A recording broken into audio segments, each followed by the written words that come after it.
okay. No, but really, I think that for me, the two main issues are the ones that you have accurately captured. For the first time in our history, we're going to go into an election where the two major parties are being led by a president and his predecessor. It's not happened before. Usually it is an incumbent against somebody who's coming for the first time. This is the first time where the immediate past president and the current president.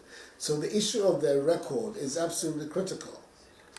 I think we have to be very, very insistent on looking at the records of the two leaders in the period of their governorship, as it were.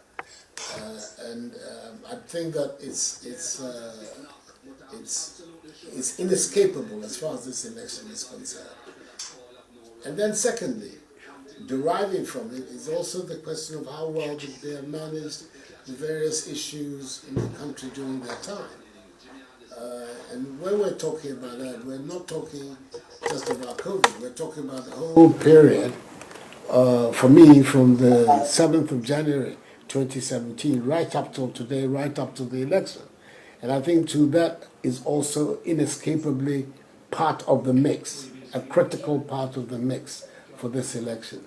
So as far as identifying the two critical issues that we have to define for the Ghanaian electorate, I think you're spot on in insisting on, first of all, the comparison of record, how effective both presidents have been in terms of furthering social and economic advance in our country.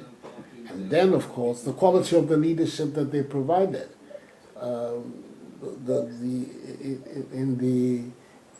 In the countries with the nuclear capability, they ask, who would you like to have as the man with the finger on the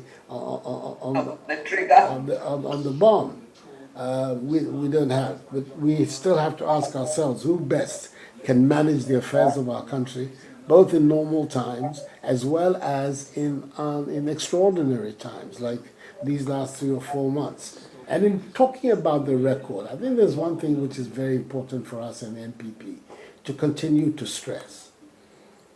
The quality of achievement of this government in various areas, whether it's in health, education, infrastructure development, across board, social and economic, has been one that has affected virtually everybody in the country, at all parts of the country. There's no part of Ghana that can say that somehow or other they've been left out of the programs and developments of this government. And that has to be a very critical aspect of our outreach, because it is possible for us, every nook and cranny of Ghana, to point to something that we have done which matters to people, whether it is in the establishment of schools or in the enhancement of agriculture, whether we're talking about the development of infrastructure in one form or another, whether water, toilets, roads. All these go into the idea that our program is meant to serve the generality of the people. And it's important that we continue to stress that. We have to do a campaign in Ghana which is not about where you come from, whipping up ethnic sentiments. It has never helped this country, and it will not help us.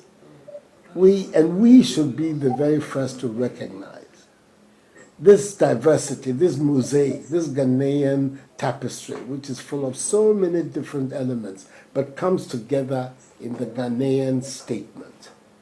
And we should be stressing that. The Ghana Project is what I call it.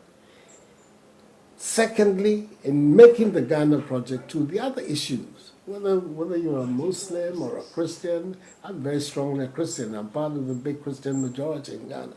But it shouldn't be part of our discourse. And clearly, gender should not be also part of our discourse.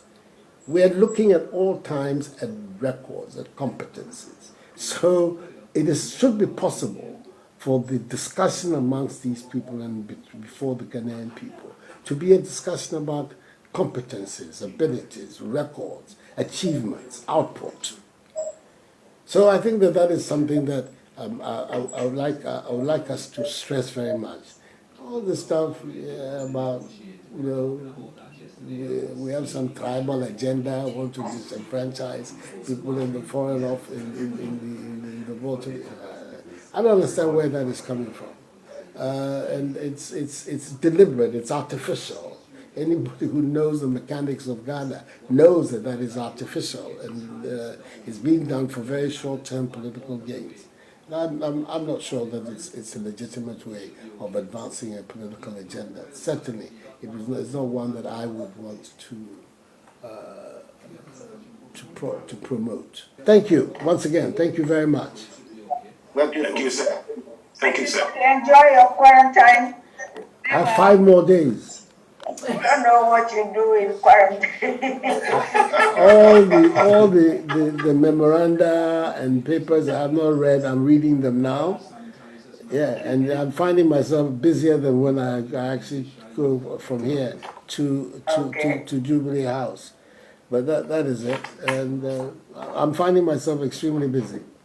Well, Mr. President, we are very grateful for joining us. I think that your comments and suggestions are very important. They are very insightful. We will factor all of these as we continue to finalize our communication strategy going forward.